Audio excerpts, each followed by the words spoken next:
بدین کی تحصیل ٹنڈو باغوں میں نکاسی آب کے بڑے سیم نالے LBOD میں پانی کی سطح میں مسلسل اضافہ، 10,000 کیوسک کا پانی کا ریلا گزر رہا ہے۔ مزید بتائیں گے سما کے نمائندے سہیل ارائیں۔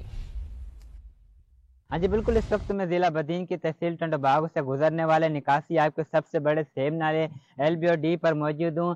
سندھ کے مختلف اضلاع میں مسلسل پڑنے والی بارشوں کے بعد اس LBOD میں پانی کی سطح میں دن بہ دن اضافہ ہوتا جا رہا ہے۔ 4,500 کیوسک کی کیپیسٹی رکھنے والے اس LBOD میں اس وقت 10,000 کیوسک پانی کا جو ریلا ہے وہ گزر رہا ہے۔ اس کے علاوہ RD 211 کے مقام پر ریگولیٹر کے جو گیٹ ہیں وہ بھی کھولے گئے ہیں، جس سے جو پانی ہے وہ شکور کی ڈنڈ کی طرف اخراج بھی کیا جا رہا ہے۔ جبکہ میں آپ کو بتاتے چلوں کہ 2022 میں اسی سیم نالے اوور فلو ہونے کی وجہ سے ٹنڈو باغ کے 300 دیہاتوں کو ڈبویا تھا، جس کے باعث یہاں کے علاقہ مکینوں میں اس سیم نالے کو لے کر خوف و ہراس بھی پایا جاتا ہے۔ ایک تو سیم نالے کی صفائی نہ ہونے اور اس کی پشتیں کمزور ہونے کی وجہ سے بھی اس میں جو پانی کا دباؤ ہے وہ بڑھتا جا رہا ہے۔ یہاں کے علاقہ مکینوں نے حکومت سندھ سے مطالبہ کیا ہے کہ محکمہ ایریگیشن کو الرٹ کیا جائے تاکہ کسی بھی ایمرجنسی میں جو انتظامیہ ہے وہ اسی وقت حرکت میں آ سکے۔ جی بہت شکریہ، آپ نے ہمیں آگاہ کیا۔ جھل مکسی کے علاقے قاضی اسماعیل میں سیلابی ریلے نے تباہی مچا دی ہے،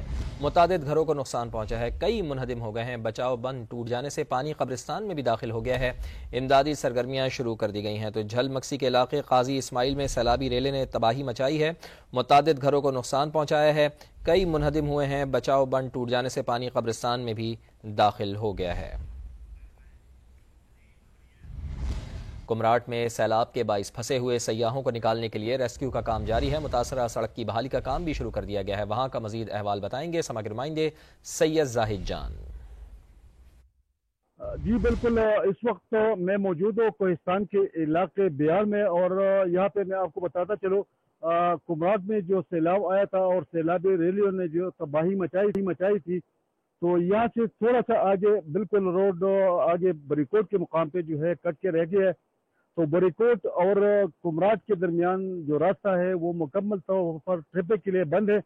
وہاں پہ اگر میں بات کروں ٹورسٹ کی تو کمراٹ میں جتنے ٹورسٹ پھنس گئی ہے، وہاں پہ ضلعی انتظامیہ نے اور KDA جو کمراٹ ڈیولپمنٹ اتھارٹی ہے، اسسٹنٹ کمشنر، وہاں پہ تمام ٹورسٹ جو کمراٹ ایریا میں موجود تھے، ویلی میں موجود تھے، ان کو ایک ہوٹل میں جو ہے اکٹھا کر دیا ہے اور وہاں سے نکالنے کے لیے کوششیں جاری ہے۔ ٹورسٹ سے ان کو شدید مشکلات کا سامنا بھی تھا، ان کی گاڑیاں جو ہے وہاں اب پتہ نہیں لگ رہا کہ 1 مہینے 2 مہینے جب تک جو ہے وہاں روڈ دوبارہ نہ بن پائے ہو تو وہاں تک یہ موجود رہیں گے۔ سوچ سے زیادہ تیزی کے ساتھ آنے والی موسمیاتی تبدیلی زندگی کو بری طرح متاثر کر رہی ہے۔ ماضی کی نسبت پاکستان میں بھی اس مرتبہ تباہ کن بارشیں ہوئیں۔ سمندر سے جڑے سندھ اور بلوچستان سب سے زیادہ بادلوں کے ریڈار پر رہے۔ سندھ میں سب سے زیادہ 318% بارشیں ہوئیں، جبکہ 239% کے ساتھ بلوچستان دوسرے نمبر پر رہا۔ پنجاب میں 111%، گلگت بلتستان 58% اور خیبر پختونخوا میں 25% زیادہ بارشیں۔ زیادہ بارشیں، زیادہ تباہی، جان، مال، مویشی، گھر بار اور اجناس، بہت نقصان ہوا۔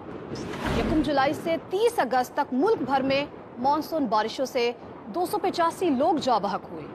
پنجاب میں سب سے زیادہ 106 اموات رپورٹ ہوئی، خیبر پختونخوا میں 88، سندھ میں 50 اور بلوچستان میں 29 افراد بارشوں کے باعث لقمہ اجل بنے۔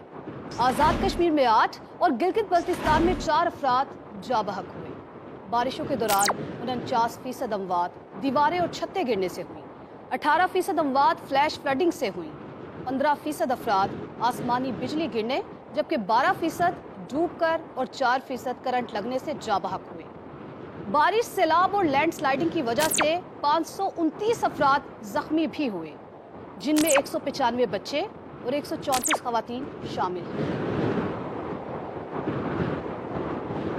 انفراسٹرکچر کی بات کریں تو 2 ماہ کے دوران 1924 مکانات مکمل تباہ ہوئے، 17,519 گھروں کو جزوی نقصان پہنچا۔ بارشوں، سیلاب اور لینڈ سلائیڈنگ سے 8 سکول اور 35 پل بھی تباہ ہوئے۔ 1 جولائی سے اب تک ملک بھر میں 727 مویشی بھی ہلاک ہو چکے ہیں۔